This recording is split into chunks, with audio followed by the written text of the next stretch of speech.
आउ कागज नुहे एथर बाजार को आसीपारे प्लास्टिक नोट। भारत में प्लास्टिक नोट जारी करने को नहीं चर्चा रही। अनेक रिपोर्ट दाबी करुछि जे खूब शीघ्र भारत में प्लास्टिक नोट प्रचलन हो पारे।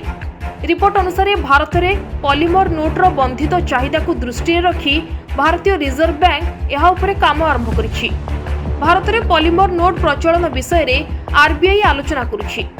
जातीय गणमाध्यम रिपोर्ट अनुसार पाटना एवं मुंबई रे आयोजित आरबीआई रो गत दुईटी बोर्ड बैठक में पॉलीमर किंबा प्लास्टिक नोट प्रचलन प्रस्ताव उपरे आलोचना होईछि। कहा जाउछि जे एही नोट कागज नोट तुलना रे कम खर्च रे प्रस्तुत होई परिबो एवं एहार आयु अधिक और सुरक्षित होई परिबो।